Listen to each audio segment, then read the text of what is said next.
Bonjour, aujourd'hui nous allons voir ensemble le portrait du signe Scorpion. Donc nous verrons ses dates et symboles, ce que vous n'aimez et ce que vous n'aimez pas, et vos qualités et vos défauts. Alors d'abord, on va voir les dates et symboles. Vous êtes Scorpion si votre date de naissance se situe entre le 23 octobre et le 22 novembre. Signe d'élément d'eau, vous êtes un signe fixe, c'est-à-dire vous êtes présent au cœur de l'automne. Symboliquement, en premier regard, le scorpion est considéré comme un destructeur, mais c'est en réalité un protecteur, qui n'attaque que pour se défendre. Le scorpion est présent dans plusieurs mythes antiques, plusieurs de civilisations. Le mythe qui explique mieux la personnalité du scorpion, sans doute celui qui prend naissance en métatomie. Et là en bas, on racontait les légendes des hommes scorpions protecteurs de la déesse qui luttait contre les dieux, notamment dessus, et ce qu'il avait trahi notre civilisation comme en ancienne Égypte. Ils sont des signes de bon présage et éloignent le mal, ainsi qu'on remplissait le sarcophage de scorpions pour protéger les défunts contre les mauvais esprits. Le scorpion, vous êtes entouré de mystères, vous êtes premier abord par une froideur qui fait qu'on vous craint et qui cache une véritable nature sensible et généreuse. Le fait de faire des bonnes intentions dont le principe serait de protéger votre entourage.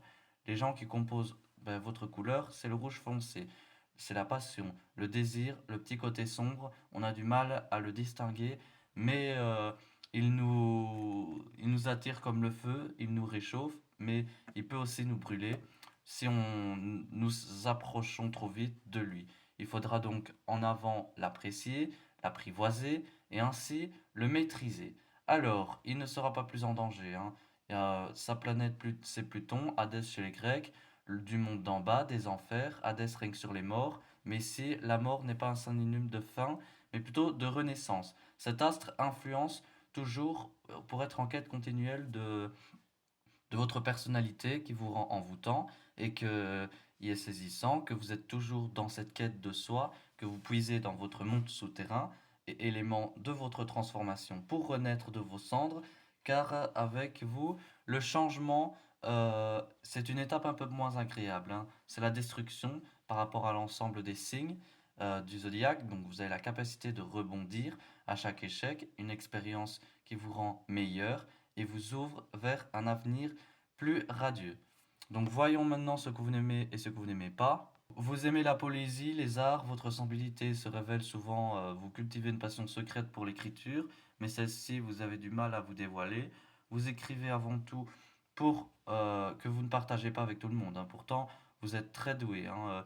Vous cherchez une vie amoureuse, un foyer confortable à votre image. Les succès sur tous les plans de votre vie sont très importants pour vous, car ils vous révèlent votre accomplissement et le chemin parcouru pour les obtenir, et aussi, voire même plus important que la victoire, même si vous adorez les actions et les défis, surtout si c'est pour braver les interdits ou que ceux-ci amènent à redresser les torts, vous pouvez être attiré par le pouvoir. Et tout ce qui vous plaît, c'est les responsabilités, là où vous êtes à l'aise, vous ne voyez pas comme un fardeau, mais comme une bénédiction, l'occasion de prouver votre valeur, et aussi des choses que vous n'aimez pas, hein. Vous n'aimez pas les demi-mesures, vous êtes engagé. Quand on vous demande de prendre une décision, vous la prenez tout de suite. Alors quand quelqu'un ici, au pire, s'il nie pas la parole, ni pas les actes, et se contente de blablater, ça vous énerve. Et ça vous pousse dans vos retranchements. Vous avez du mal avec les personnes incapables de prendre des décisions. Ça vous révulse. Même si le choix est difficile, il y aura toujours un choix à faire. Et vous êtes plein de courage. Si vous voyez une personne qui défile ou ne souhaite pas lui consacrer plus d'énergie à comprendre ses états d'âme, l'indiscrétion, hein, ça vous met hors de vous, surtout si on commence à vous poser trop de questions, à fouiner dans vos affaires. C'est à vous de vous livrer. Votre jardin secret est tellement bien gardé et que vous avez besoin de faire confiance à la personne qui souhaite vous connaître davantage. C'est votre rythme. Alors, si quelqu'un vient fouiner dans vos affaires, gare à lui, gare à elle. Vous avez tellement l'habitude de maîtriser votre univers que perdre le contrôle de celui-ci vous dérange et vous refermez sur vous-même. Votre intuition surdimensionnée, vous détestez les gens creux et malhonnêtes, vous les voyez tout de suite, et coupez court aux relations avec ceux-ci. Alors, passons maintenant aux qualités et aux défauts. Vous êtes une personne attentive et dévouée, vous comptez énormément sur votre cercle d'amis, un véritable bénédiction, vous avez ce côté protecteur, très appréciable, volontaire de la nature, une vocation pour certains d'entre vous auront des caractères pro-but, sera d'aider, soigner, protéger les autres. Votre côté intuitif vous donne un coup d'avance dans tout ce que vous entreprenez, la vie, comme ce soit dans vos relations, dans le monde professionnel. Vous avez les cartes en main pour prendre des bonnes décisions, vous devinez les sentiments des autres, mais personne n'arrive à lire votre jeu, hein. Vous êtes du ministère séduisant, envoûtant, vous tenez vos engagements, vos promesses, et vous ne découragez jamais, et accomplissez souvent l'impossible. Vous échouez, vous avez cette capacité incroyable de rebondir, et mieux, vous avez l'habitude de renaître à chaque fois de vos cendres. Et c'est aussi quelques petits défauts, hein. Vous avez des comportements jaloux et possessifs, surtout en amour.